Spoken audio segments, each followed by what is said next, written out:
Chapter 5. Next on the list. 1 week later. The Dolahan factory loomed large in Salatra's vision. Lit by more electrum lights than any other building in all of Cyphus, it stood as a monument to harnessing alchemy through technology. It was a testament to how technology robbed alchemy of its life and wonder. And somewhere inside that heavily guarded, well-lit structure was her next target. She'd been given a week to prepare, and she'd tried to make the most of it. Her alchemical pouch was so full, she worried the strap would tear free. Yet, it was the least of her weights to bear tonight. On this side of the fence, she was a citizen. Not one with all the same rights as the majority populace, but still a citizen. Crossing that fence would make her something else. A herald of revolution. A murderer. But that was Salatra's role. She was the lightning strike, hitting only the tallest problem in the field. It was hubris to pretend she could stay on this side of the fence. And how many lightning strikes before the forest went up in flames? But of course she had to assume that was the point. It was the only way these murders made sense. Her belt of pre-filled cartridges slid into position above her hips. More Necrom and Fire'em than she wanted, but there would be too many guards inside, and Electrum shots alone probably would not be enough. Pulling her bismuth catalyst from its holster, she loaded it with a Fire'em cartridge. Grabbing one of nearly a dozen prism canisters, she bit off the tip and inhaled. The rush of clarity and the warmth of connection to the elements in her pouch were a comfort, but even they were barely keeping the adrenaline and anxiety at bay. Squeezing the trigger, the catalyst shattered the Fire'em crystal within the paper cartridge, and raw fire magic gathered at the barrel's end. Tapping into the prism in her system, Salatra focused the energy into a bright blue flame no longer than the tip of a finger. It cut through the chain link fence in front of her like butter. There was no rain tonight. The next storm day wasn't scheduled for another 3 days. She still wore the poncho over her climbing suit anyway. Tucking the hood over her ears helped her feel less visible, even if the electrum lights used here were a far brighter luminosity than the Fire'em lighting used nearly everywhere else in the bulb. Made sense. Electrum battery production was Dolahan's claim to fame. The exterior of the building was brick, so she couldn't simply scale it as she had Lortran Tower. There was, however, a large metal drain pipe tucked into a corner of the factory that should offer a way up, unless she was too heavy for it to support. The letter with instructions hadn't exactly offered her many alternatives. Dashing across the open metal grounds felt like a rabbit darting through a clearing while dozens of deerhounds watched hungrily from the tree lines. In fact, she could see many of the deerhounds, sneppered guards on their patrols of the grounds with bright lights and imposing rifles. Thankfully, none of them spotted her as she reached the factory's outer wall. Staying in a crouch, she crept over to the drain pipe. It was thicker around than her arm, and it moved as she touched it. Great. Popping a pair of Aurum cartridges in her mouth, just in case, she activated the electrum pack in her climbing suit and began her ascent. The magnets at her palms left dents in the drain pipe as she climbed, and it creaked like it was experiencing a windstorm. Salatra used anything she could find on the wall to brace her feet, trying not to put her entire weight on the drain pipe. Passing a bracket held in place by a single screw, Salatra continued her delicate climb.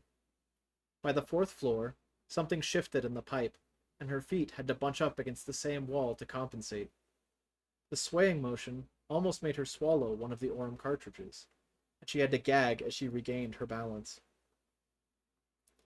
Thankfully, the magnets in her palms held fast, and she was able to pull herself upright. Pushing off a windowsill, she continued her climb. In the moment that followed, the bracket above her ripped free. With a horrible metallic creak, the drainpipe peeled away from the wall. Feeling it sag beneath her weight, Salatra pulled against it and deactivated the magnets in her climbing suit, flinging herself at the wall. She caught a windowsill with her fingertips, and the collision with the bricks nearly knocked the wind out of her. She dangled there, allowing the prism in her system to push away the panic. Looking up, her destination was close. She was only 2 floors from the top. Her feet scrabbled against the wall, looking for anything to help take the burden off her aching fingers. A glance downward showed approaching lights. Of course they'd heard the racket. She'd probably woken every snepperd in the district. Finding the barest hint of a lip of a brick with her foot, she risked reaching for her pack. 2 more Aurum cartridges went into her mouth. She crunched them all as she felt her balance slipping. Aiming her mouth downward, she watched the ground zoom away as she latched onto the raw energy seeping through her cheeks and pushed. Her shoulder caught the edge of the roof, sending her in a spin as she crested the top of the factory. Gravity worked its own magic, and she landed seconds later on her side. Her wrist cried out in pain, sending jolts of fire down her whole arm as she slowly removed it from where her hip had pinned it to the roof. She rotated it with practiced care, but any movement at all was enough to make her breath catch. Spitting out what bits of paper remained in her mouth, Salatra used her good hand to load a Curum cartridge into her catalyst. She held the barrel to her wrist and pulled the trigger. Blowing all the rest of the prism in her system, she latched onto the life energy and willed it to repair her sprain. 2 minutes later, the glow of the magic finally faded, and she tested her wrist. It still hurt, but not to the point that she couldn't use it. Now, it just felt like she'd smacked it on the edge of a lab bench, rather than hyperflexing it under her full weight. It wasn't perfect, but she needed to save the rest of her prism and Curum for what was to come. In Lortran Tower, she'd been able to enter well above the heavily guarded floors and bypass most of the security. This was a much squatter building, and they now had an idea that height was no deterrent for her. Nearby shouting drew her attention back to where she'd come from. She saw the edges of an electrum beam scanning the way she'd come up. Well, they certainly knew she was here now. Wonderful. Time to keep moving. Salatra prowled atop the roof, heading for a nearby door designed for roof access. The door itself was locked. Re-upping her prism, Salatra loaded an aquam cartridge into her catalyst before forming an ice pick to unlock the door. Inside, metal banisters lined a concrete stairwell that seemed to go all the way to the ground floor. Salatra descended 1 flight, entering the top floor. The letter had included a map of the factory, showing areas where she was most likely to find Dolahan, and more importantly, where she was most likely to have the opportunity to kill her. Passing office after office, Salatra increased her pace down the frustratingly well-lit hall. The wall to her right was almost entirely made of glass, allowing quite the view of the main factory floor. There were several hundred people down there working the night shift. Despite the protective gear they wore, she could tell the majority of workers were Nulfs. Security down there didn't seem as tight. A couple guards were stationed at each major entrance, but they stood in pairs and kept each other occupied. Then she saw her target. Renetta Dolahan walked at the head of a small crowd of sneppards in suits. The group itself numbered close to a dozen, and sported an equal number of well-armed guards. Renetta herself was guiding them on a tour of the factory floor, another sneppard beside her aiding in her presentation. Salatra watched them through the glass, too high up to catch anyone's attention. She wasn't sure how much longer Dolahan's tour would last. She needed to get set up. Movement at the end of the hall yanked her attention away from the window. A door for another stairwell swung open as 3 guards entered her floor. Ducking into a crouch, she darted into the closest office. Her bag snagged on the corner of a bookshelf, causing several decorative items to sway. She reached out and caught the closest one, a glass vase with a small bouquet of flowers not more than a day old. Their scent was still fresh.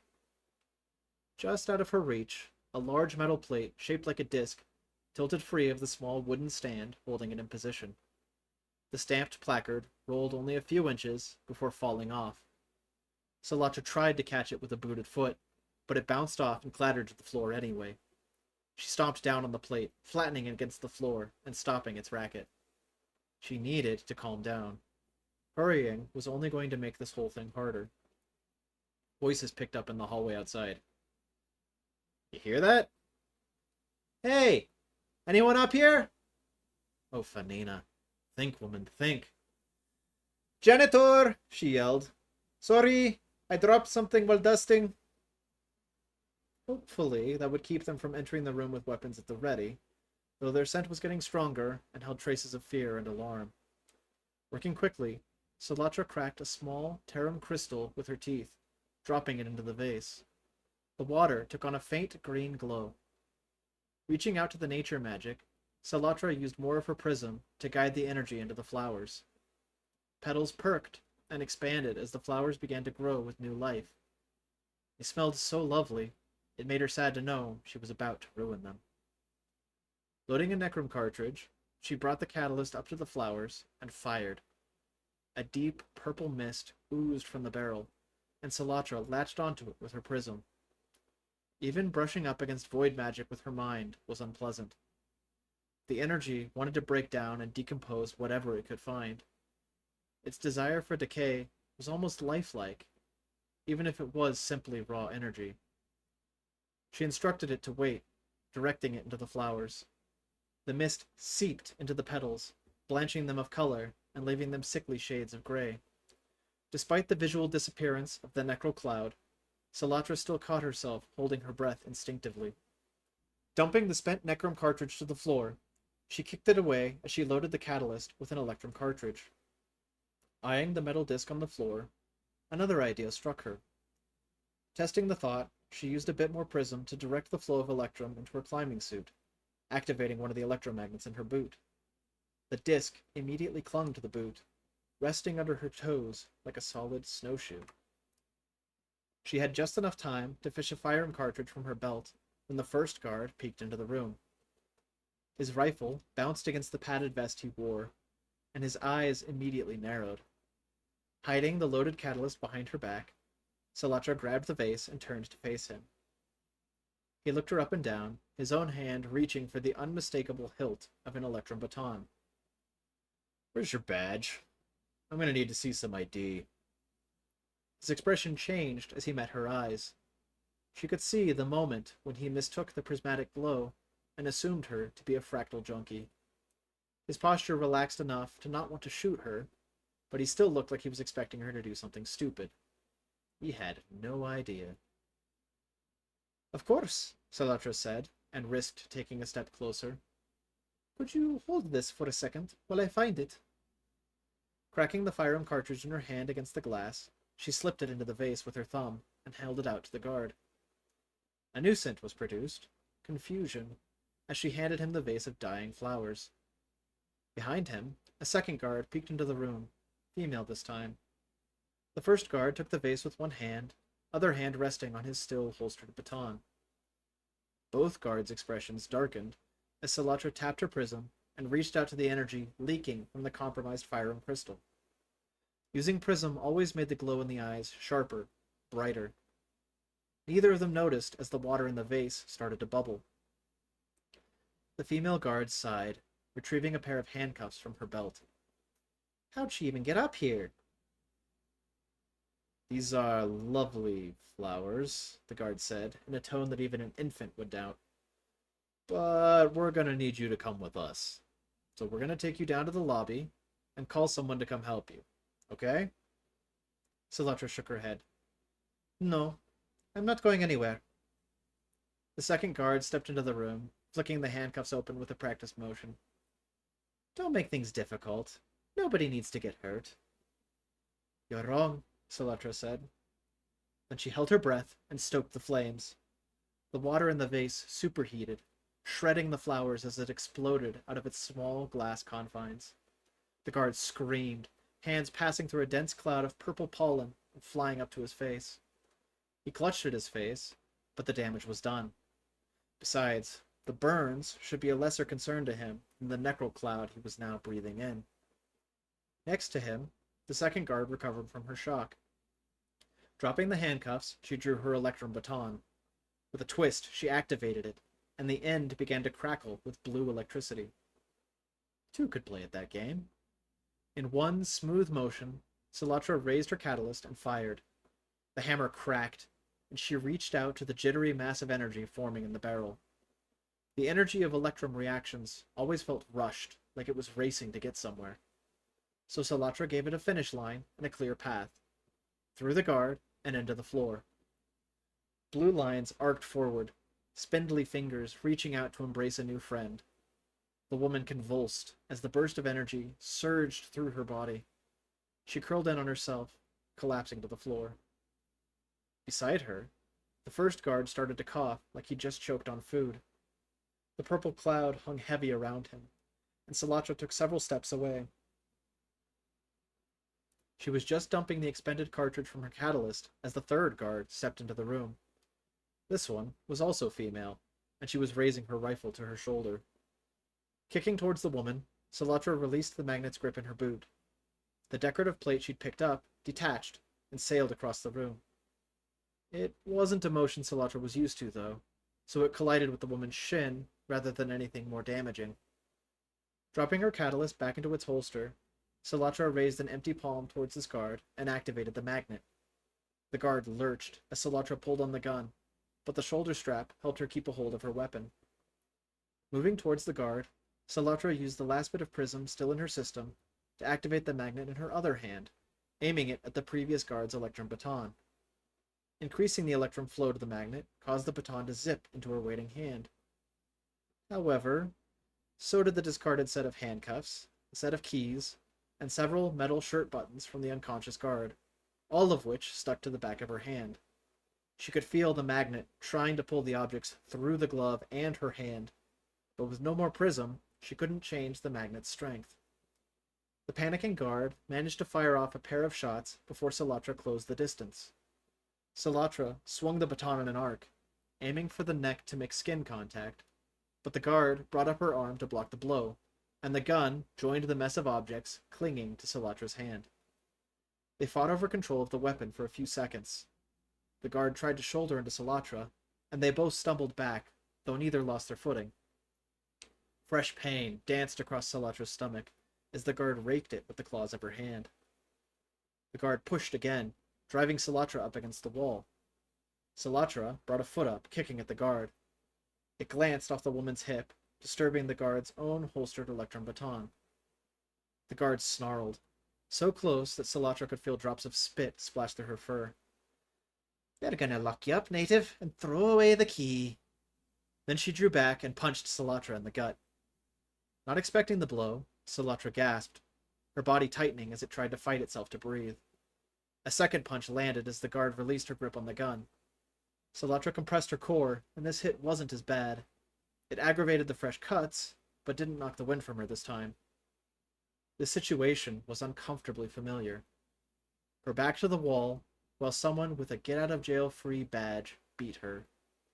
She hadn't thought about those days in a while, but the guard's words had brought the memories back to the surface. "They're gonna lock you up, native, and throw away the key." Yeah, they hadn't been able to follow up on that threat then, either. She definitely wasn't going to let them start now, just because she was older and her body less prone to forgiving her for acting young. Another punch landed, and instinct flooded back as she absorbed this blow too. With a growl of defiance, Salatra drove her knee into the guard's crotch. She wasn't expecting it to be quite as effective as in the past, but it still hurt to get hit there, regardless of gender. She hadn't accounted for the guard's armor. Her knee collided with some kind of protective plating, like a cup. The guard smirked, hitting her again. Salatra leaned into the blow, reaching for the guard's hip. She felt something snap to her palm as she found the guard's baton. Ripping it from the holster, she jammed it up into the guard's armpit. The woman grunted, then pinned the weapon under her arm. Salatra twisted, and the baton activated. An electric discharge ran through the guard. A few moments later, she was unconscious on the floor. Across the room, the original guard who found her was on his hands and knees, strings of saliva running to the ground as he continued to cough. Salatra introduced him to the electron baton, too.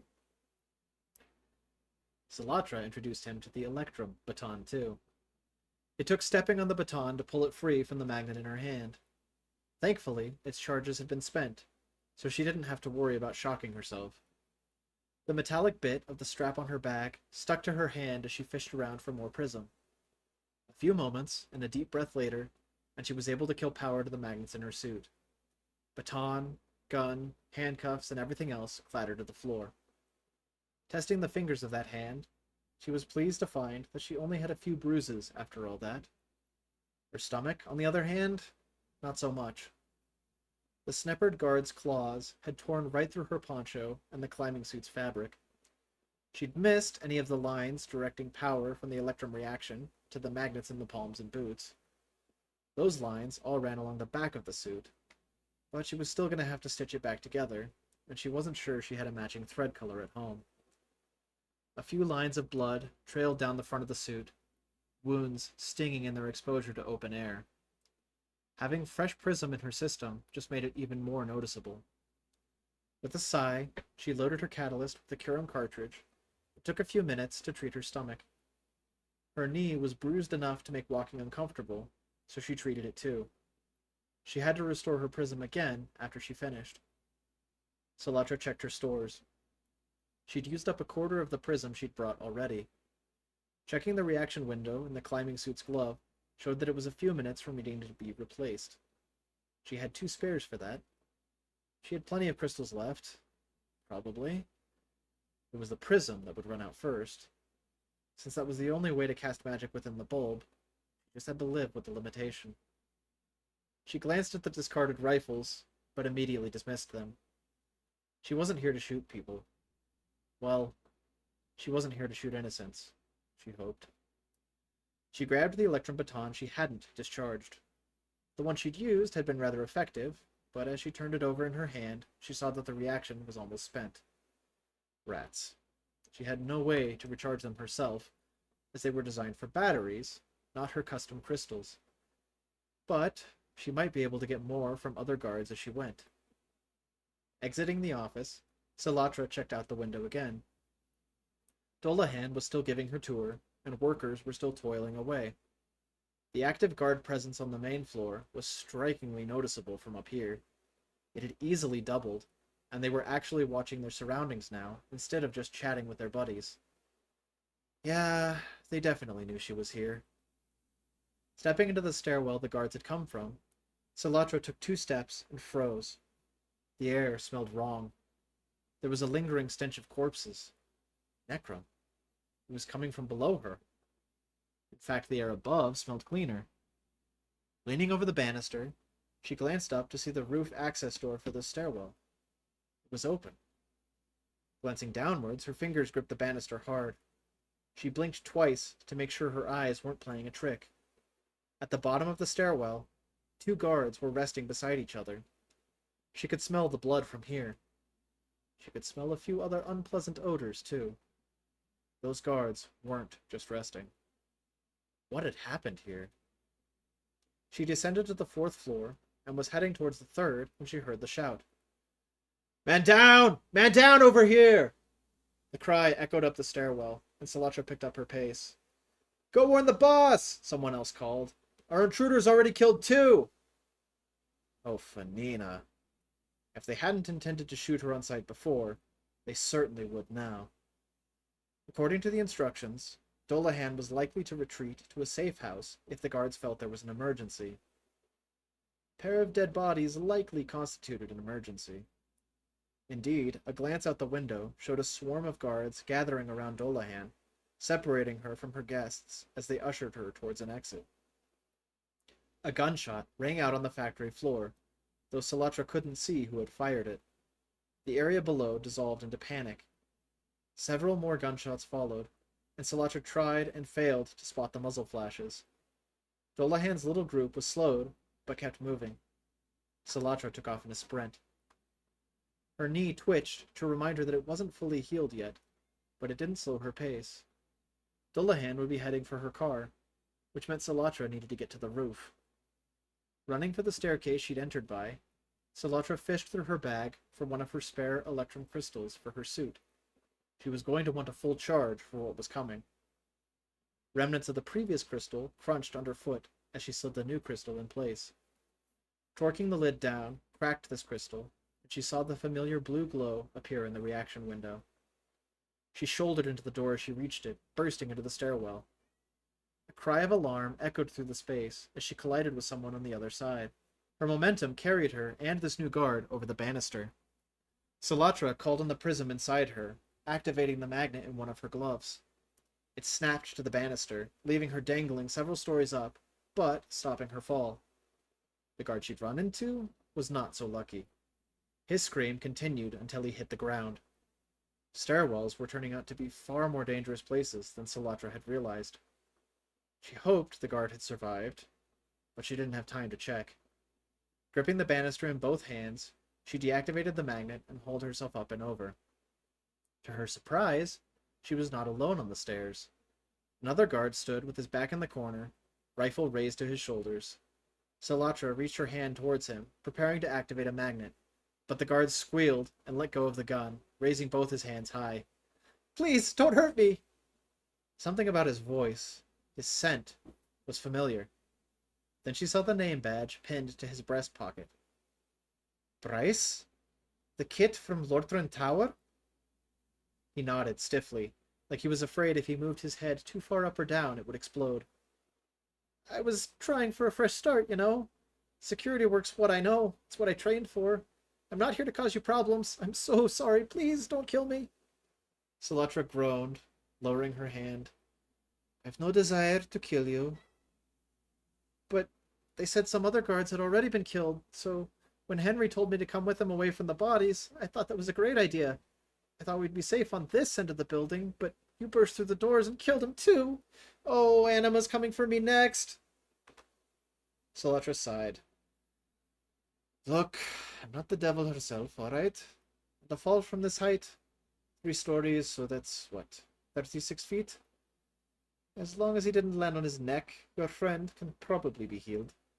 If he's not dead, proper cure treatment should fix whatever I broke." "Are you going to throw me down too?" Silatra pinched the bridge of her nose. "No, why would I? Look, me running into him was an accident. I didn't kill those guys in the other stairwell. I don't think I killed this guy, and I'm not going to kill you. The guys upstairs, they'll be fine in a little bit. Probably." "Upstairs? You did something upstairs? To multiple people?" Silatra cut off his blathering by leveling a finger at him. "Deep breaths, Kit. You're going to be fine, provided you let me leave. You are going to let me leave, right?" His tail hung completely limp, and he nodded with an energy his tail lacked. "Then you'll be fine." Something about this Kit activated something in Silatra. She knew why immediately. He reminded her of Rendal. So she did what came naturally. Stepping forward, she patted Bryce's cheek. She'd meant it as a comfort, but from the smell she'd only made things worse. "You should probably go check on your friend," Silatra called as she charged up the stairs. Then she paused. "Bryce!"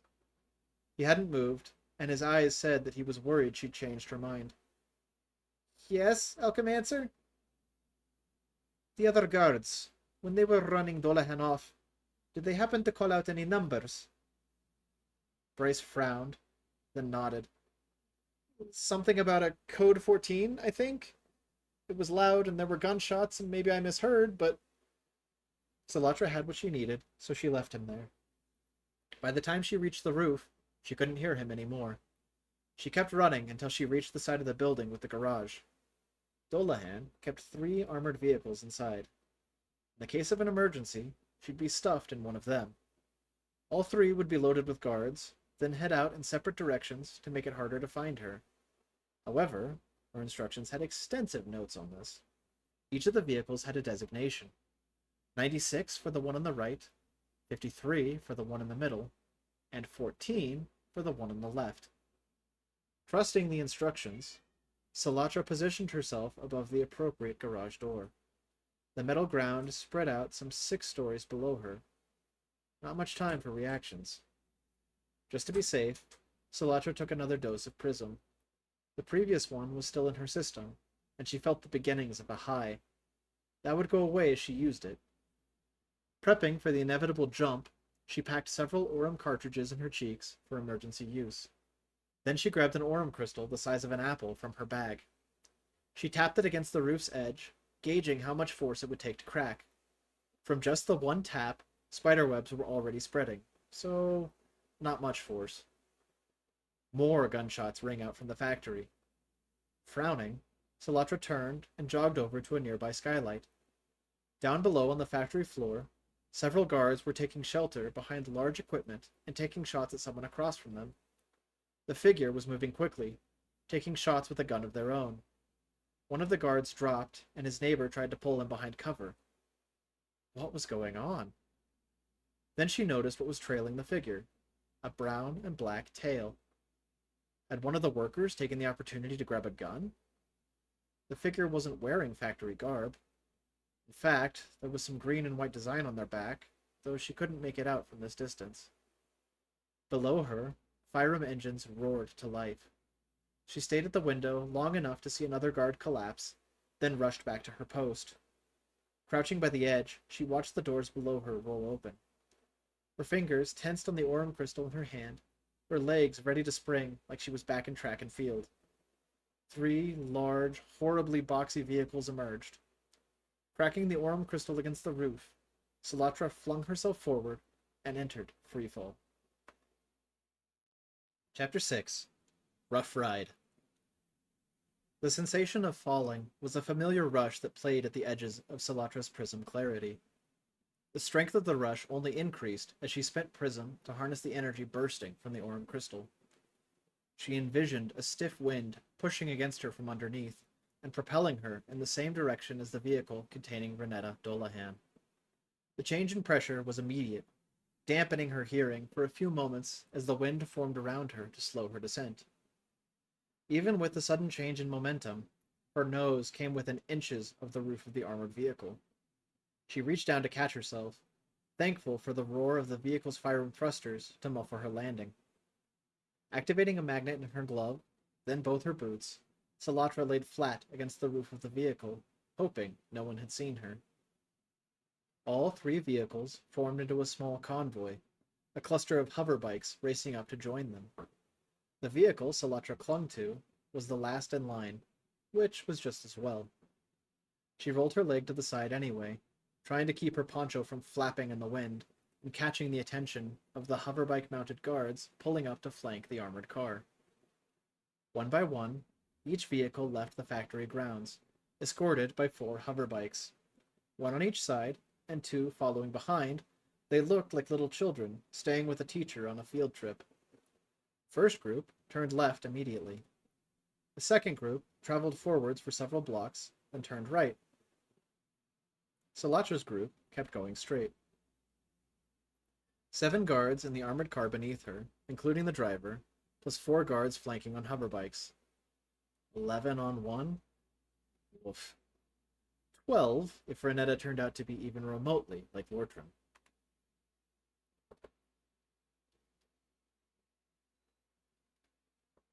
Releasing her glove, Salatra pulled out her bismuth catalyst and glanced behind her. She couldn't see the hoverbikes behind them over the long roof of the armored car, but she had no doubt they were there. Inching along with her hands, she peered over the side to see how close those guards were. It took her only a second to realize they were within spitting distance. The guard on the side could easily reach out and touch the side of the car if he wanted to. That meant he was within electrum distance. She was about to load an electrum cartridge when a bullet zipped past her ear. Glancing back, she saw one of the rear bikers had spotted her when she stuck her head over the side. Worse, he'd drawn a handgun and was now firing at her. Loading the electrum cartridge anyway, she fired at the biker beside her before he could piece together why his buddy was shooting. Electricity jumped the gap between them, causing his bike to lose a bit of elevation. His muscles contracted, both increasing the throttle and veering the bike away from the car. The bike slammed into a building a few seconds later. 10 on 1. Another bullet zipped past, and Salatra pulled herself back towards the middle of the wide armored vehicle. Paper and shattered electrum were whisked away by the wind as she reloaded with a fresh cartridge. Crawling over to the other side, she glanced down to make eye contact with the guard below. This guard drew their own handgun. Salatra and the guard both aimed at each other and fired. Salatra flinched away, hearing the guard's bullet bounce off the car's armored plating. Unable to focus on directing the burst of energy, her own electrum arc went wide, sparking harmlessly through the air. She dragged herself back towards the center, reloading with firearm this time. Without looking, she fired over the side, stoking the fire magic to be as big and bright as she could make it. The resultant orange flash was hot against her hand and arm, but like the passing whiff of sulfur, it was gone in a moment. More importantly, she heard the sound of a collision.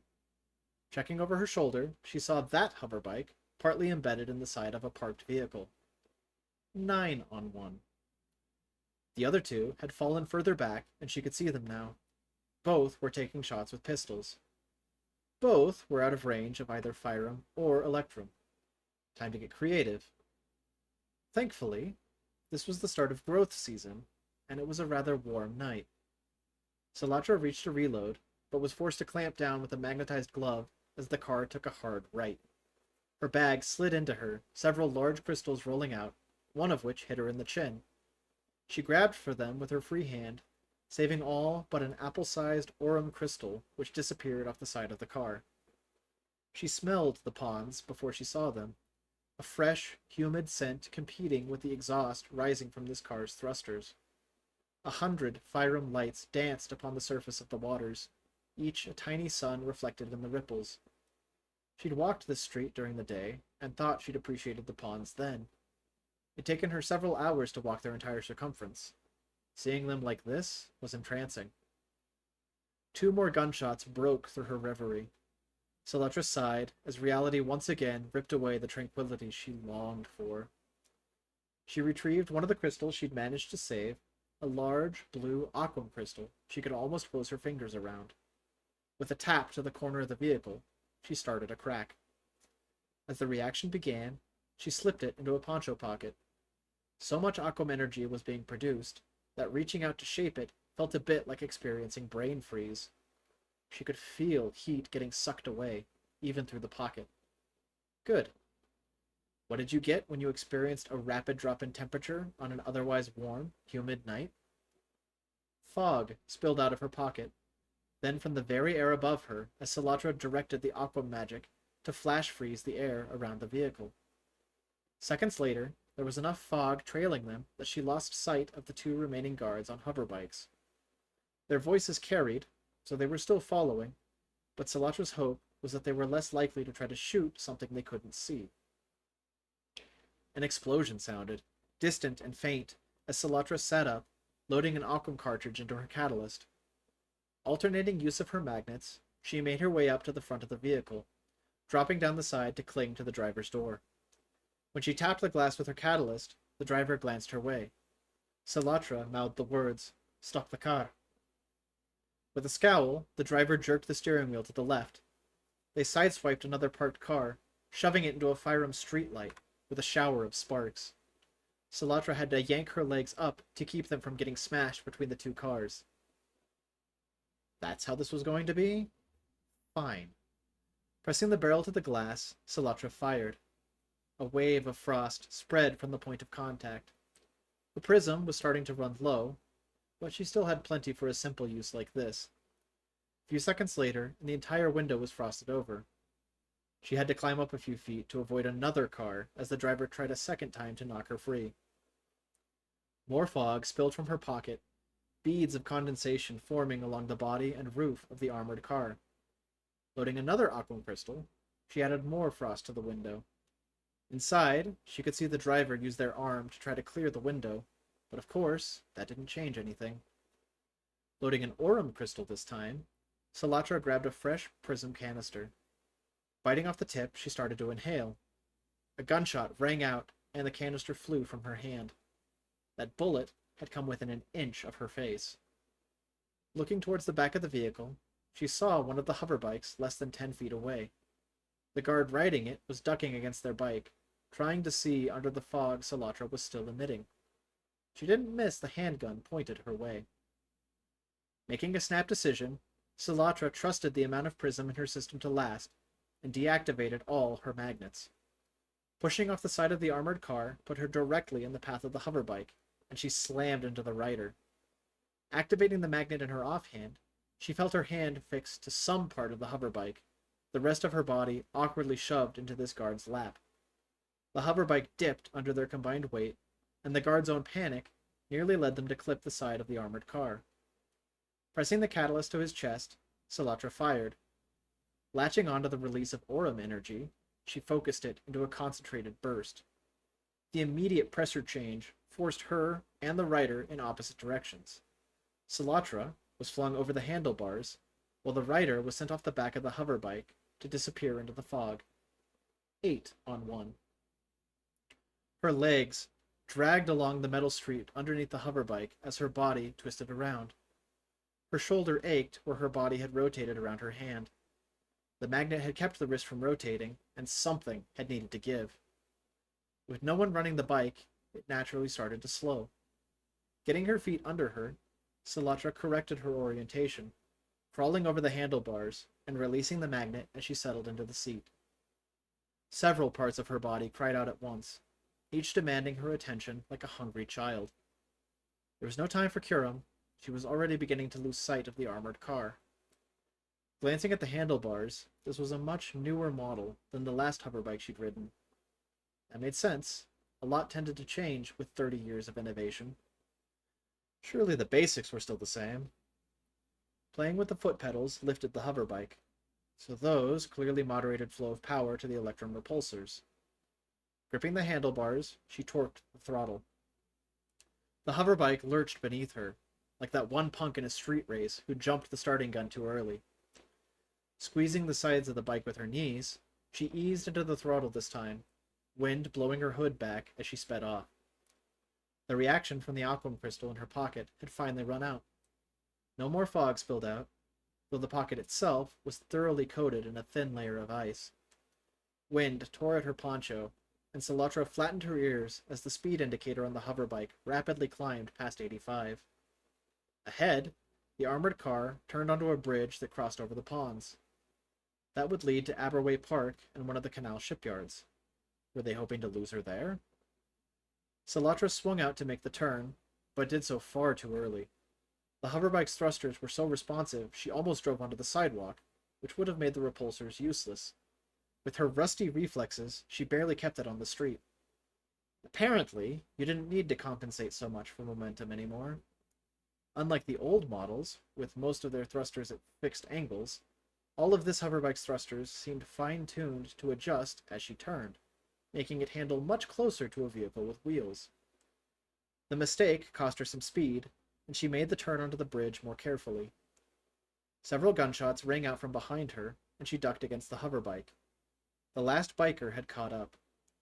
This rider made the turn without issue, putting them just seconds behind Silatra. The guard in pursuit had several advantages over her. First, they were used to this style of hoverbike, so she probably wouldn't be able to outrun them or outmaneuver them. Second, they had a gun, so maintaining distance would help them and endanger her. Even if it meant risking a few more shots, she needed to close the gap. Sparks flew as Silatra twisted the foot pedals in opposite directions, dropping the repulsors on one side low as she spun the hoverbike around. Re-engaging the repulsors, she eased into the throttle, heading back the way she had come. The guards slowed, taking both hands off the handlebars to steady their aim. They fired several more shots at what they likely assumed was a fleeing target. She wasn't fleeing. With a better feel for how quickly these things could turn, Silatra waited for the last second, then turned to ram the other hoverbike. She activated every magnet in her suit as they collided, keeping her in her seat. Her skeleton and internal organs still tried to leave her body, but there were too many layers in place to keep them from escaping. The other hoverbike wound up absorbing most of the momentum, gliding several feet before slamming into the bridge's guardrail. Its rider slid off, collapsing to the street. Silatra had managed to pin their leg as part of the impact, so they shouldn't be in any position to follow. 7-on-1. Only the guards in the armored car remained. Spinning the hoverbike around again, Silatra sped across the bridge. The front part of the bike was heavily damaged now, crumpled like a ball of paper. A couple of maneuvering thrusters in the front had been smashed, so she had to hold the handlebars at a slight angle to keep the thing going straight. Her brain hadn't appreciated hugging the inside of her skull, and it added its own complaints to the write-up her body was preparing for her regarding its treatment. Again, she didn't have time for Curum, but she did take in another prism canister. It made the pain sharper, like the pricks of a dozen needles rather than the pinch of a single spike. Rather than everything hurting, now she could tell exactly which parts of her hurt. That was the price she had to pay, because that level of clarity was worth maintaining. The smell of fresh blossoms accompanied the chlorinated scent of the ponds as she arrived in Aberway Park. To her surprise, the armored car had stopped, pulling off into a well-lit parking area. Two large doors at the back swung open, and the guards inside started to pile out. Rolling the now soggy Aurum cartridges around in her mouth, Sollatra worked them under her teeth. Reaching into her alchemical pouch, she pulled out the first large crystal she could find. Blessedly, it was also Aurum. She jammed the crystal as best she could into the crumpled mess that was the front of the hoverbike, then increased the throttle. The speed indicator climbed past 80, then 90 as she steered directly for the back of the armored car. About half the guards had already gotten out, one of which was helping Dolahan step down, while the other two raised rifles and started firing. They only squeezed off a couple shots each before realizing that she wasn't slowing down. They dove to either side as the hoverbike bore down on them. Seconds before the impact, Sollatra chomped down, using the subsequent rush of wind energy to slow her momentum as she leapt from the back of the hoverbike. It was like hitting a wall that only gave in spots as the air buffeted her, but it did slow her enough that she hit the ground in a run. The hoverbike entered the armored car in a shower of sparks, crumpling against the inside with a horrible series of metallic screams. The Aurum crystal she'd planted went off a moment later. With no prismatic direction, the energy from the reaction released in all directions, flinging the remaining guards into sidewalls that now bulged outward. Sollatra ran for the closest guard, who was still reeling and clutching his ears from the nearby pressure detonation. Her own hearing was dulled too, but she wouldn't need it for this part. The guard's hands came back to his rifle as he saw her, but before he could raise it to his shoulder, she was already on him. Rather than deal with the armored parts that had caused her so much grief back in the factory, she drove her foot down into the Sneppard man's exposed toes. Sneppards in any kind of enforcement tended to wear open-toed shoes in case they needed to make use of their retractable claws. Normally, this was an advantage for them. But on a metal street?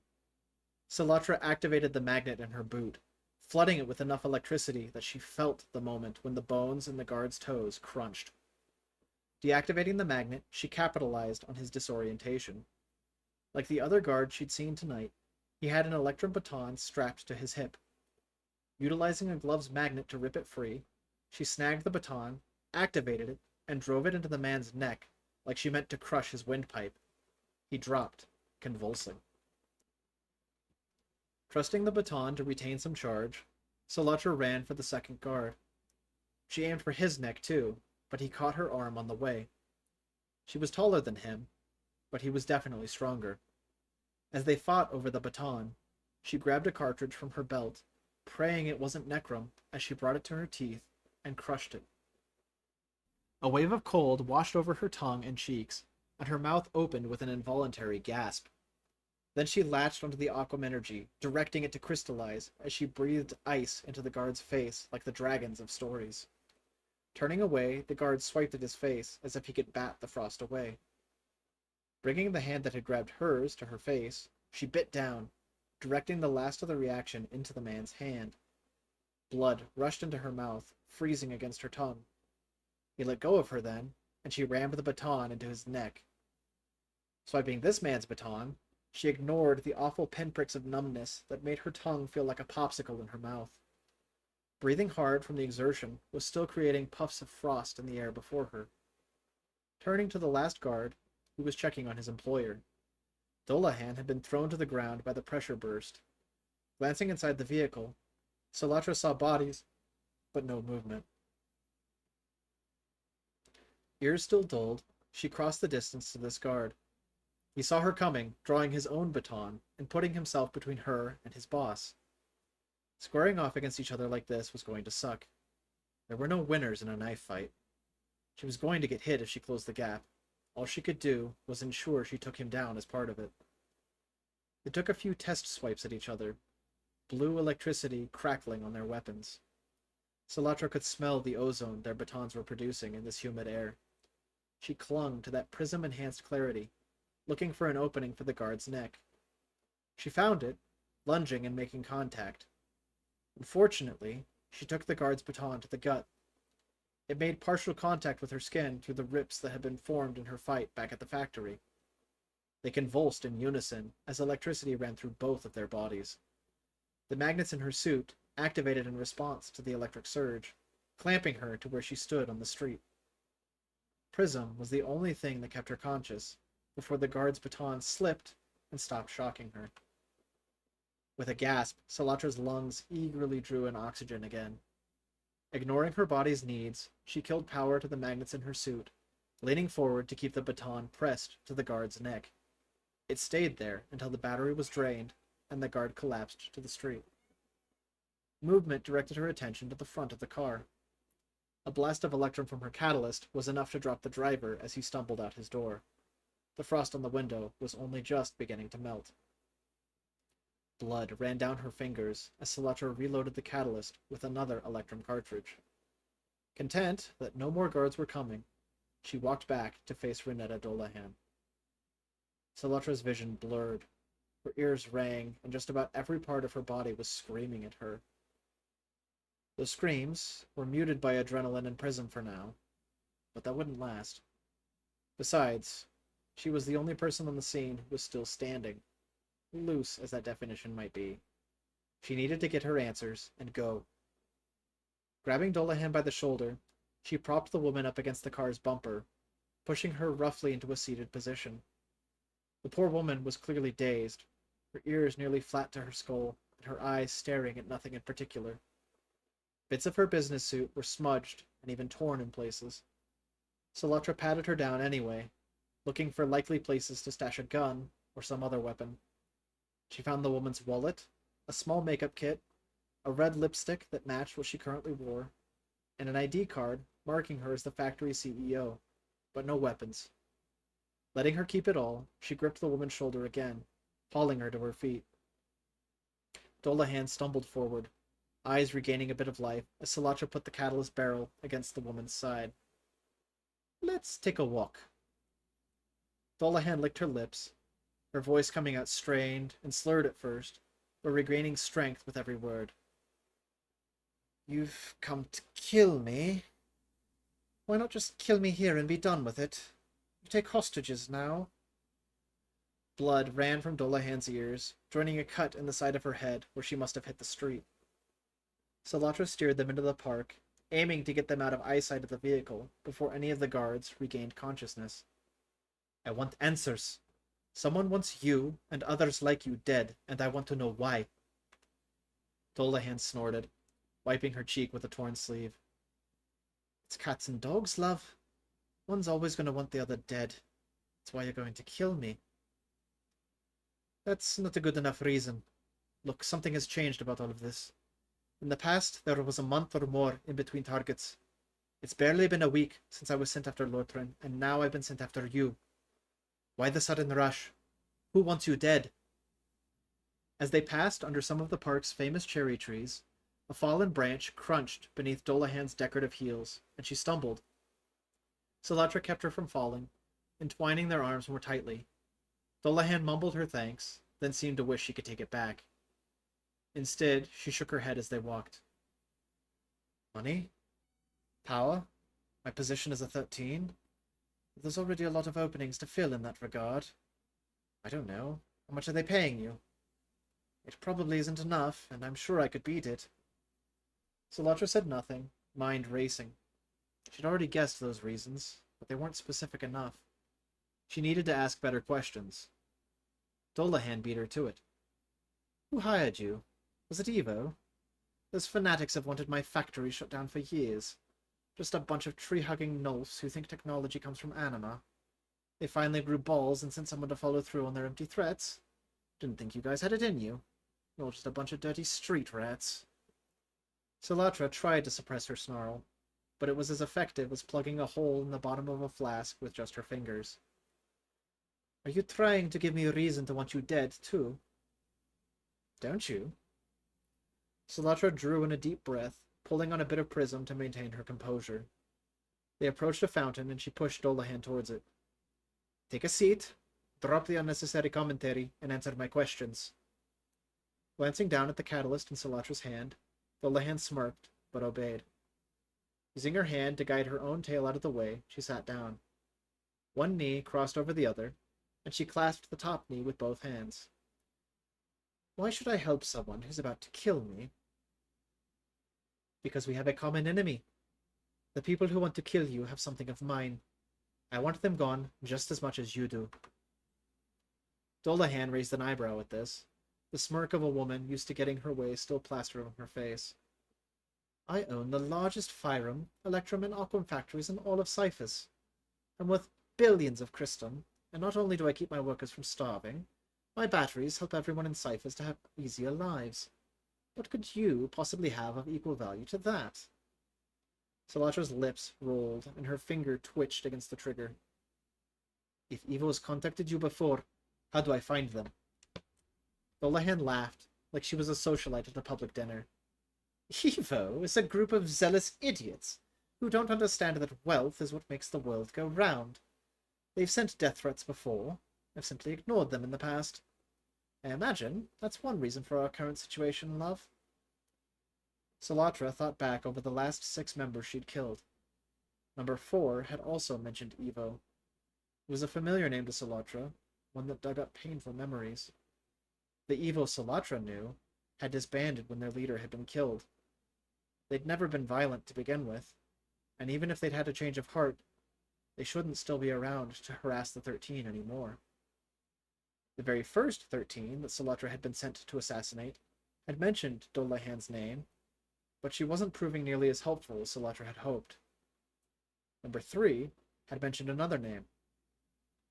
What about Robert Paddock? Dolahan laughed again. Paddock? He's a dullard, not a visionary. Spends too much time on the golf courses and in the pleasure parlors. Has more money to burn than I bring in as profit in a year, which is singularly infuriating. But unlike him, I take care of those who work for me. A glint came to her eyes then, dangerous and predatory. Perhaps that could come to include you? Sollatra hesitated. Nights like this were costly. High-grade prism was expensive, especially if you didn't want it to be cut with cheap but toxic filler. The cost of reactants was also on the rise, and with the quantities she'd needed recently, it was only a matter of time before she got caught stealing. Sollatra's reputation was not built on overthinking. Lightning was not known for deliberating where to strike. It was a thing of action, of decisiveness. You couldn't control a reaction if you spent too much time worrying about all the ways it might blow your fingers off. Alchemy was just as much about trusting your gut as running calculations. So she squeezed the trigger. An electric burst embraced Dolahan, her eyes wide as she collapsed to the ground. The air was left with the smell of crisp ozone and chlorine. Sollatra let out a breath as she lowered the catalyst. She brought one hand across to steady the shaking of the one holding the catalyst. Now she was faced with a choice, one that risked invalidating the last few months, one that could cost her everything she had left, everything she was trying so hard to save. That's when she noticed the wet. Bringing her hand away, the fingers were slick. Her catalyst grip was smeared with red. Her dwindling prism held back the pain about as well as the bullet hole in her glove was holding back her own blood. Staring down at the unconscious woman before her, what hurt more than the fresh hole in her hand was knowing that her mind was already made up. She was committing to a path forward, one with an outcome she couldn't yet see. But one thing was certain. Tonight, the journey home was going to suck.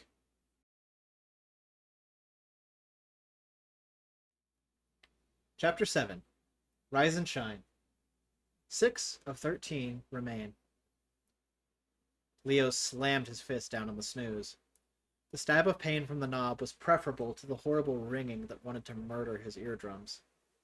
Blessed silence fell over his room, He almost fell right back to sleep. That lasted about 30 seconds before reality kicked in. He couldn't risk another demerit, or the chief would force him to take some time off. Time to himself was the last thing Leo needed. His sheets bunched and cascaded around him as he dug his claws into his apartment's awful shag carpet and dragged himself out of bed and onto the floor. He didn't even bother opening his eyes as he cranked out his morning push-ups to get the blood flowing. Smacking the bathroom handle, the back of his hand mostly hid the static shock that followed. His fur was matted where he'd slept on it, and his bed fur was about the only reason he decided to shower in the mornings. He always hoped that the deluge of water would help wake him up, but he showered in hot enough water that sometimes it lulled him back to sleep. Last time that had happened, he hadn't woken up until the water turned cold. Those 5 minutes of extra sleep had been worth it. Despite keeping his eyes closed the whole time, he managed to stay awake in the shower today. He wasn't happy about it, but there was nothing inherent to mornings to be happy about. After finishing his morning bathroom routine and reluctantly getting dressed, Leo stumbled into the kitchen. He didn't need to turn on any lights because that dreaded monster, the sun, was intruding the sanctity of his home through the large holes moths had left in his curtains. Leo had told the landlord to fix it and get him new curtains. The landlord had refused to do so until Leo paid off his outstanding late fees. Coming to such an impasse, Leo had just accepted that if he wanted new curtains, he'd have to get them himself. His breakfast routine brought the only comfort he would know before midday. A trio of Whitecrest eggs, a bagel toasted to perfect crispness, and coffee with 2 scoops of cream and 3 scoops of sugar. The eggs came out with just the right consistency, and the bagel made a satisfying crunch. If your bagel didn't scrape your tongue just as much as your tongue scraped the bagel, then Leo didn't want it. His cream ran out partway through the first scoop. Scowling, he checked his refrigerator, moving a few stray condiments as if they were hiding a large cream container. He scoured his cupboards, but he could see the back without issue. He added an extra scoop of sugar, hoping that might make up for the lack of cream. It didn't, but he needed the caffeine anyway.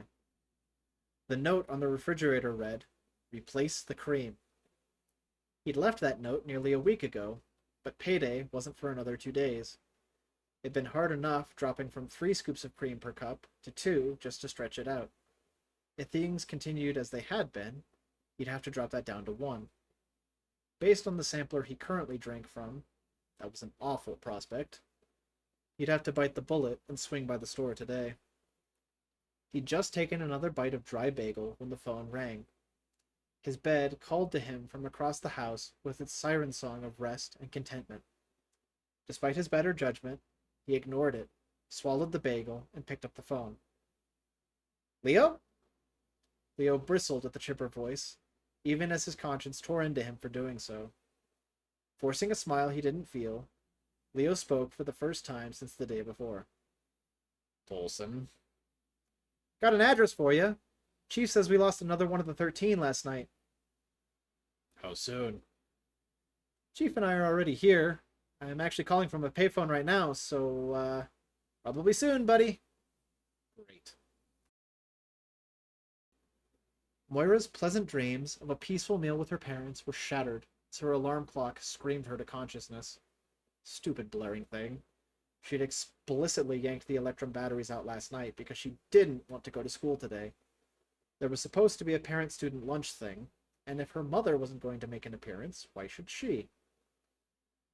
"Miss Moira, I'm afraid you need to get up now," her butler said, about 5 feet from her bed. So that's who'd replaced the batteries. Traitor. Gripping her covers, Moira pulled them up over her ears and rolled over in bed. "I'm not going today," she grumbled, "so leave me alone." There was a soft click as Sergei shut off the alarm clock. An enormous but gentle hand rested on her shoulder through the covers. "There are many things in life we don't want to do, Miss Moira, but that does not give us the excuse to hide from them." "I'm not hiding. I'm sleeping in total safety from the rest of the world." "Sleep is important, but not at the cost of shirking one's duties." Moira groaned into her pillow. "Is Mom gonna be there?" The pause that followed spoke volumes. By the time Sergei spoke, she already knew the answer, and it wasn't a surprising one. She's been made aware of it. I'm sure that she will come if she has time. Like she came for my birthday? The bed barely moved as Sergei sat down beside her. His thumb traced small circles as he gave her shoulder a soft squeeze. I'm sorry, Miss Moira. Don't be. You're not the one who forgot. At least you were there. What's Mom's excuse? A tear dropped onto her pillow, and she rolled her eyes. She did not need Sergei to see her crying. Dabbing at her eyes with the covers, she took a shaky breath to recover, and emerged from the dark safety into obnoxious sunlight. Rolling over to face him, she stared up at Sergei, daring him to make an excuse for her mother. He offered no such excuse. Instead, he gave her a pained smile. I am sorry, Miss Moira. I should have done more to remind her. Moira swallowed a growl. Seed mother, Sergei. Stop trying to take responsibility for my mom being a sucky parent. I can't be mad at you for much, but if you keep trying to take the blame for stuff that isn't your fault, I will get mad at you. With a sigh, Sergei released her shoulder and brought his large, gloved hands to his lap. Very well, Miss Moira. I'm sorry. Reaching out, she smacked his side with the back of her hand. It was about as effective as smacking a wall and expecting it to budge. Her mouth contorted in agitation at a fresh realization. The adult thing to do is to go, whether or not Mom shows up, isn't it? Sergei's long muzzle was taken over by a pleasant smile, one of the few smiles around here that she could trust to be genuine. Indeed. At the very least, we can enjoy it together. If your mother shows up, then that will be a pleasant surprise for both of us. Besides, I've not had time to check, but there's always a chance she'll be around for breakfast this morning. Right. Still, she shouldn't fault him for his optimism. All he wanted to do was help her feel better. Fine, I'll go. Very good, Miss Moira. The car will be ready when you are. He pushed Stan from the bed, but Moira sat up and hugged him before he could. It was about like hugging a tree, dressed in a fine suit jacket that creased from the force of her hug. It was never something she would have done in public, but here in the safety of her room, there was no security or staff to think less of her for showing affection for the people she actually cared about. Her dad used to hug her. It was Mom who seemed to believe that public displays of affection, or even emotion, were an exploitable weakness and should thus be avoided at all costs. Hugging her driver wasn't weird. In many ways, he was the uncle she'd never had, so nobody who saw them would get any wrong ideas. They were truly friends and looked out for each other. He'd been there for her in her darkest days, unlike a certain mother of hers. With a quiet cough into his glove, Sergei cleared his throat. If you're trying to get me to carry you to breakfast, Miss Moira, you're first going to have to convince me that your legs no longer work. Well, I haven't used them since yesterday. For all I know, they could have broken overnight. That would be quite tragic. However, I am your driver, not your car. As your arms seem to work just fine, you can crawl to the garage, and I'll lift you into the car from there. Moira scoffed. Wow, thanks, Sergei. I feel really loved. Chuckling, he reached down to pat her hands. You are quite welcome, Miss Moira. I'm here to help. He helped more than he knew, and more than Moira cared to admit. So she gave him another squeeze and a quiet thank you. Of course. She released him a few moments later, and he stood. His tail had decorated her covers with russet strands of fur, and he dutifully swept them off with his hand. The maid would have cleaned the bedding today anyway, but Sergei's personal penchant for neatness was borderline religious. Dusting off his white gloves, he gave a small bow. Enjoy your breakfast, Miss Moira. I will see you at your car. Driving with the windows down meant that the knuckle smell was all but gone as Leo pulled up to the Electrum factory. There was a bit left on his tongue, but he washed it away with subpar coffee. Tolson was watching for him as he pulled in. Of course he was. Surely the devil got her kicks from making sure Leo could never just have a quiet start to his day. Let that blue witch anima choke on her necrum. Leo grabbed the essentials from his car. Pen, notepad, coffee, pack of necrolls. His eyes flitted to the glove box, but he dismissed it. Tolson waved, and Leo walked over. Give me the gist. Well, your shirt's untucked, your left shoe's untied, and you forgot to comb behind your ears. Leo stared at his friend through half-lidded eyes, then turned and started walking back towards his car. Wait, where are you going? Somewhere the sun can't reach me. We're in between time cycles, Leo. The sun's going to be up for another 30 hours or so. Leo had already made it back to his car with one hand pulling the handle by the time Tolson jogged up. Leo, you okay, dude? Leo sighed, letting the handle snap closed. I ran out of creamer this morning. Oh, I'm sorry to hear that, dude. Should I get lunch today? Shaking his head, Leo wrapped his fingers against the top of his car. Tolson was unbearably cheery some days, but thank the Seed Mother that he was so perceptive. He deserved a better friend than Leo. That would help, Leo admitted. Alright, so minimal joking, maximal working. I could do that. It's a doozy, though. I know I said that last time, but this one's worse. We got several dead guards, quite a few injured. There was an attempt to blow up the factory, an armored vehicle convoy that got wiped out, and best we can tell, Renetta Dolahan was dumped in the reclamation portion of the ponds. Nasty way to go if it's true, and won't leave much of a body to recover. I don't plan to drink from the tap for a while. No. Is that all?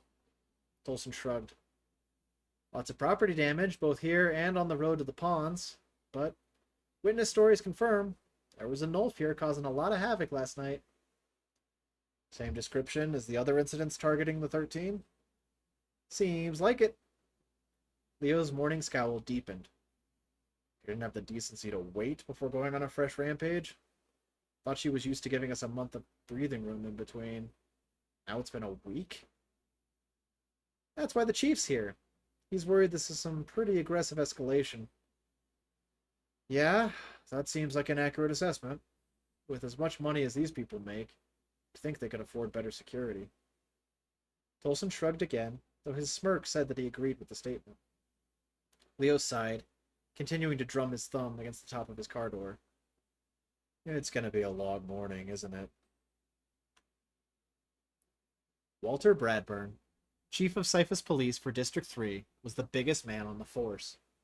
Only his nephew Tolson came close to matching him, but Walter was better about converting mass to muscle.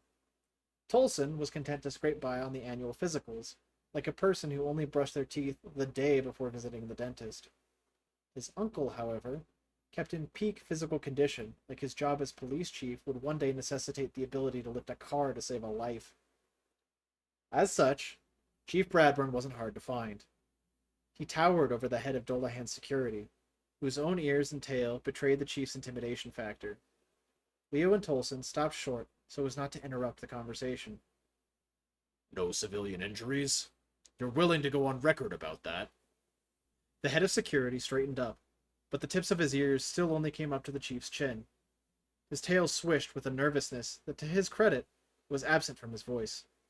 Absolutely, sir. Run plenty of drills with these men, and I trust their trigger discipline. How about their aim? Did they hit the killer, or are we just going to find a bunch of bullets lodged in the walls?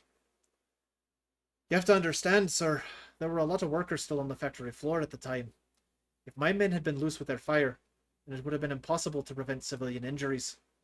As is, I'm incredibly proud of my men for how they handled themselves. They were up against a force of nature. All things considered, they did well, despite our overall failure.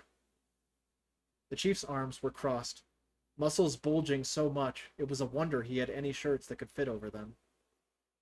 He tapped a finger on his bicep. Say that, and yet look at all the destruction caused by a single uncaged native. She can't have been bigger than you. The security head glared up through furrowed eyebrows. She wasn't, sir, but she didn't see what she could do. She took out one of our convoys by herself, commanding ice and fire and lightning like some sort of elemental. Those live outside the bulb. And what I saw last night was something possessed. Nearly bouncing in place beside him, Tolson broke into the conversation. How close did you get? Chief Bradburn shot a look of annoyance at his sister's kid. but Tolson was unfazed. He was about the only one on the force who could get away with interrupting the chief. Dullahan's security head turned, sizing up Tolson with a glance. Whatever initial assumptions he made were guaranteed to be wrong. But Tolson liked it that way, and Leo couldn't blame him. I had her. I stuck her in the stomach with a shock baton, but she got me in the neck. Just admitting that made the man visibly lose an inch of height. Chief Bradburn cleared his throat. And that was the last time you saw your employer? The head of security's nose twisted, and Leo watched him drive his claws into his own palms. That is when I failed Miss Dullahan. She was behind me before that native jumped us. Then he turned towards Tolson, as if looking for support. The native drove a hover bike straight into the back of the car. The whole thing exploded. It's like she's got a death wish. With a mournful shake of his head, he concluded, Mrs. Dullahan was gone when I regained consciousness. Nodding, the chief thought for a few moments before speaking. Thank you. You're free to go check in on your men, but don't leave the premises. I'm sure my detectives will want to speak to you. Detectives? Plural? Leo spotted her about 100 feet away, talking with a heavily bandaged guard. Detective Melissa McKinley hadn't noticed him yet, and Leo had no intention of changing that. Scanning about, he didn't see any sign of the alchemist. He leaned into Tolson.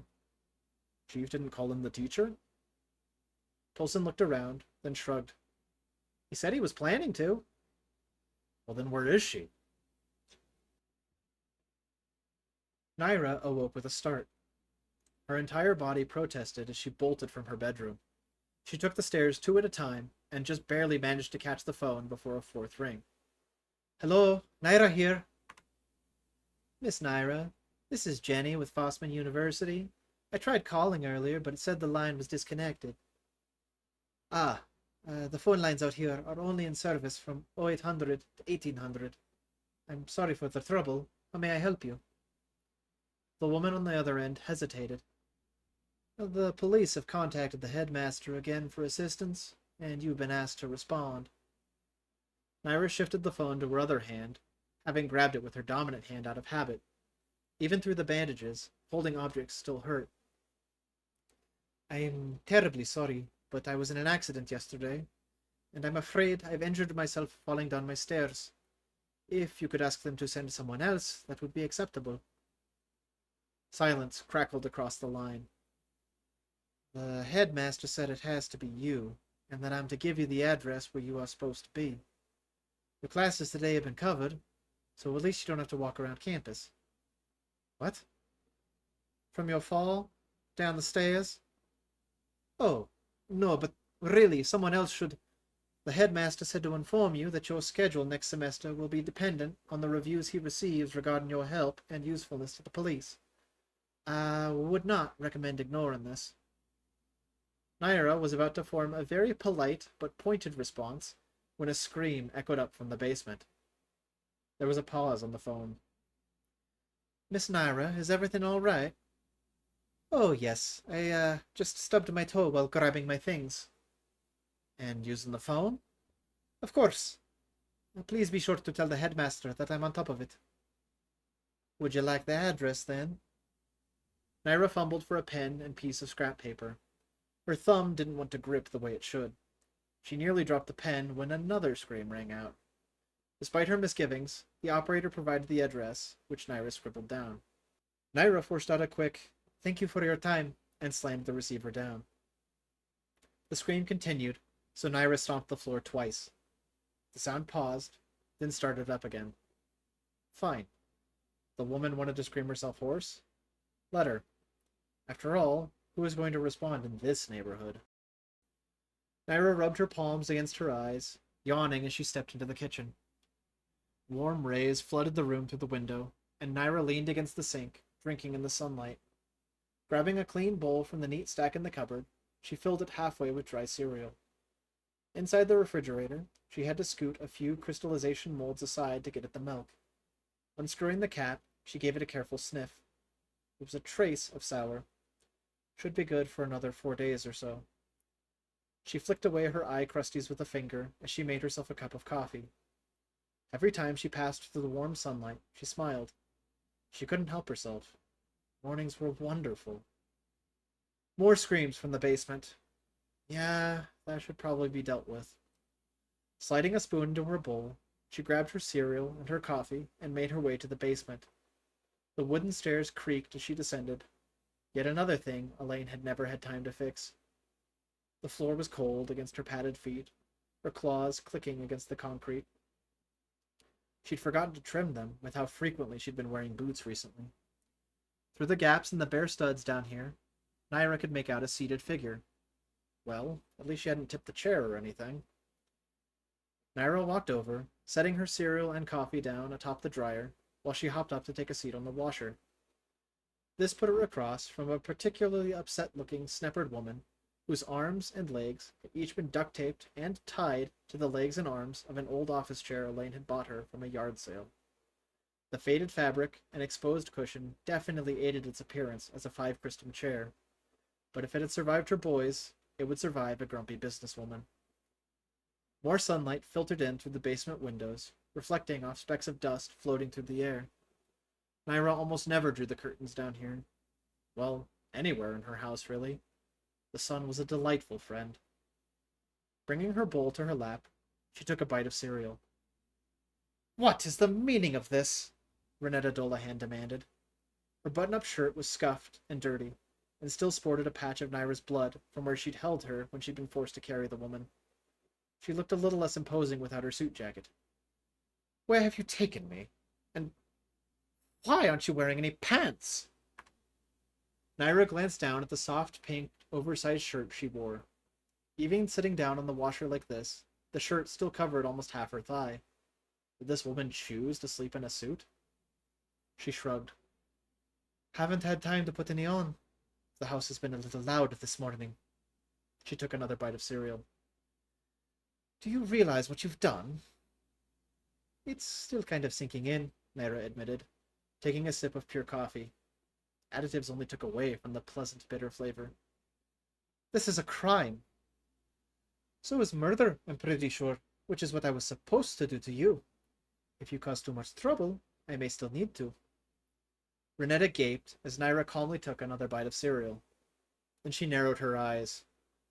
"Your eyes were glowing with a lot of color last night. Now they're not. Miss your morning dose or something?" Naira snorted, stirring her cereal while she chewed what was in her mouth. "Something like that. Can I get you anything? I feel like I should offer you some breakfast." The Snepard's eyes were slits. "What's your game? Gonna ransom me? Turn me over to Evo? Leave me to rot in this... Where are we?" She glanced around, taking advantage of the fact Naira had done nothing to restrain her head, but her eyes never wandered far from her captor. "This?" Naira reached down to pat her washing machine. "This is my laundry room." "I gathered that from the ancient piece of junk you're sitting on, love." "This is Gertrude, and she's been a very faithful worker for as long as I've had her. She's seen a lot of dirty laundry, but she always returns it better than she found it." Renetta just stared at her, so Naira took another sip of coffee. "You're unhinged, native," Naira snorted. Then she shook her head. "I don't think so. Just motivated." "By what? Money?" Of course, a member of the 13 would assume that it was a matter of money. "I don't want to talk about me. I want to talk about you. Someone wanted me to kill you, and I almost did. Do you know why I didn't?" That cut through some of Renetta's bravado, and she shifted uncomfortably in her chair. "Because I offered to hire you? Because you want information on Evo? Paddock? You asked about Paddock last night?" "Because you're the first member of the 13 I've met who didn't try to shoot or stab me. Each one I've met so far has tried to kill me at some point in our interactions. But you denied me that luxury, leaving me without a way to spend killing you as self-defense." She took another bite of cereal and shrugged. "It's a thinly veiled excuse," she admitted, "but it helps. Killing you without finding a weapon on you would have crossed a new line for me." The room fell silent for a moment, broken only by the spoon clinking in the bowl. Finally, Renetta spoke. It's not very comforting. It's not meant to be comforting. It's simply the truth. Now, shall we talk about you? Renetta's eyes held nothing that Naira hadn't been regarded with countless times before. Distrust, fear, maybe some disgust. Her captive let out a huff. Fine. But are you still offering breakfast? Last night's primary target was Renetta Dolahan, Tolson read from his notes. Sneppert female, age 43, CEO of all 3 Dolahan battery factories in Cyphus. Net worth is estimated at 32 billion Christum. Won the bid for the position of Minister of the Department of Labor during the 48th election cycle. Employs nearly 200,000 people within Cyphus, and about a quarter of those are Nolfs. As far as personal life, she's a widow of 3 years with a daughter Moira, age 16. Tolson paused his reading there. So she just lost her husband and she kept running for office anyway. Actually reaching the status of one of the 13 is often a lifetime goal for the rich around Cyphus, Leo noted as they continued walking the factory floor. Until recently, it was probably one of the safest jobs you could have in the bulb. I feel bad for the kid. Lost her dad, now her mom. She's almost an adult, but still, it sucks, man. It took him a second to realize what he'd said. Leo held up a hand to interrupt. This wasn't about him. All the more reason to find our killer, so no more kids have to lose their parents to her. He nodded towards Tolson's notepad. What about the other victims? Tolson still looked embarrassed, but continued anyway. There's a lot, all employed by Dolahan's own security company. Final tally is 34 injured and 4 dead. The 4 who died were all here within the factory, and all of them died from gunshot wounds. Our native hasn't used a gun for her kills in the past. Tolson shrugged. Like you said, only a week since the last one. Maybe she was desperate this time? Many of the injuries and accounts still sound like her. Lightning, fire, magic, and all that cool stuff. Leo shot him a dark look, and he quickly added, stuff that would be a lot cooler if she wasn't murdering people with it. People saw the shooter, right? Guards confirmed it was a Nolf. Tall, skinny, probably feminine build, wearing a mask, started shooting down on the main floor while there was a crowd. Honestly, it's a miracle we don't have more injured. Well, before today, collateral hasn't been our killer's style. Leo whistled as they turned the corner. A large chunk of building was simply gone, and he blinked against the sunlight pouring in through the hole. With an instinctive hiss, he raised his hand to shield his eyes. The floor was covered in bits of glass, rubble, and a whole lot of blue goop. Well, they certainly left a mess this time. Leo's finger twitched. His subconscious wanted to reach for his pocket, but he'd just satisfied the itch an hour ago. Surely he could wait. He dragged his finger through some of the blue stuff to distract himself, then stood and shook it off. Factory floor manager says they hit the primary reaction vats. There's a whole process, something about converting to slow burn reactions so the batteries last longer. He was very eager to explain it, and I tried to pay attention, but honestly most of it just went over my head. But he said that what they took out will leave the factory shut down for a couple weeks at least. He was also very worried that there could be an Electrum battery shortage for a bit, so don't go wrecking your car anytime soon. Tolson elbowed him at this, and Leo snorted. I barely do anything, and my car wrecks itself. You know, there might be some sort of life lesson there. What? Did I break anything I touch? I meant more that life just happens sometimes, and it's not worth wasting time stressing over stuff you can't control. Oh. Tolson grinned. But if Mr. Morning Sunshine wants to open up about his feelings and how he worries about his ability to handle relationships, Dr. Tolson is ready and willing to hear you. Leo rolled his eyes. Time, Tolson. You say that every time. Because we're working a case, idiot. People died last night. We can talk about my feelings later. At Benji's! Yeah. Anything else we should know about what happened here? Tolson grinned. Well, what stands out about the wall? Besides the sunlight pouring through and ruining my vampiric complexion? Yeah, besides that. Taking a moment to look, Leo squinted at the hole in the wall. Just beside it was a large V set in a circle. Both were done in green spray paint, while the gaps were filled in with white. It was several feet tall, and rather obvious now that Leo saw it. He just hadn't wanted his eyes to stray too close to the sun, lest they burn. Did we ask the factory workers about it? Tolson nodded. Yeah, they swear it wasn't there beforehand. Do we recognize it? Tolson shrugged. They're going to look into it back in the precinct. None of the guys here recognized it. Leo nodded. Anything else? The spread of attacks is a little weird. Some of the guards say they fought our native up on the top floor. Others say they ran into her in the west stairwell, the one with 2 dead guards.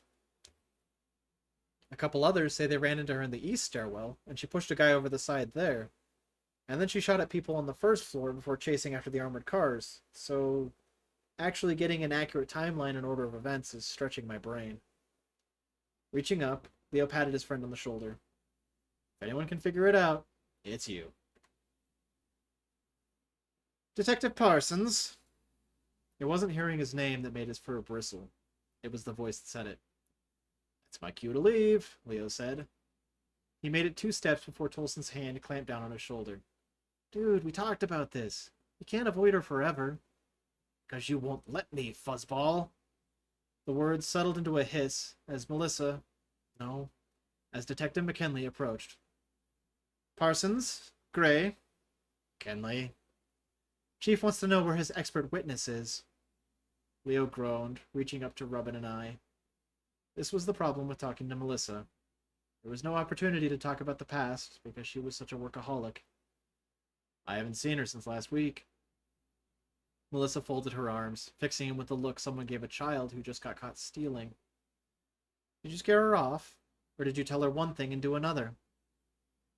Anhina's cracks. This woman was the most confusing creature Leo had ever met.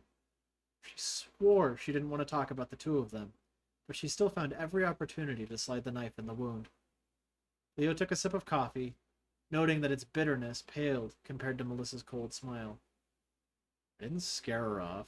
I dropped her off. She provided a report a few days later, and that was it. Well, it's time for you to own that badge. Chief wants her on site and said to delegate to you to make sure that happens. I'll see what I can do. Melissa snorted, opening her mouth to comment, then deciding against it. Then she shook her head, and for a brief second, she seemed like an actual person again. This whole thing is turning into a huge mess.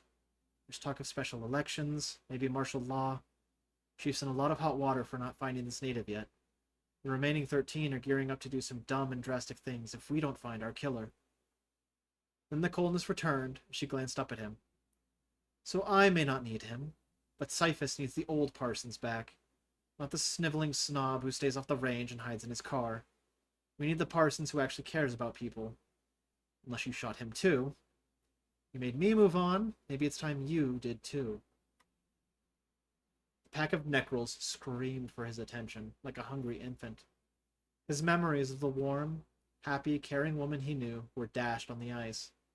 Worse, they'd both learned just where to stick the knife, so he returned the favor. At least I've never been demoted for personal behavior. Once a detective, always a detective. I'll find our killer. Tolson looked like he was going to melt from standing too close to the heated exchange. Melissa's eyes bored through Leo. Just find that expert, and don't make me track down this killer alone. They stared at each other for a few moments, until Leo broke eye contact. He hated losing to her, but he wanted this whole exchange to be done. She seemed to share at least that sentiment with him, and stormed off. With a sigh, Leo turned to his friend. Still think that all we need is to just talk things out? Before Tolson could answer, Leo shook his head. Some things in life are time-sensitive. That chance at conversation has expired. Come on, let's go call up our teacher, friend.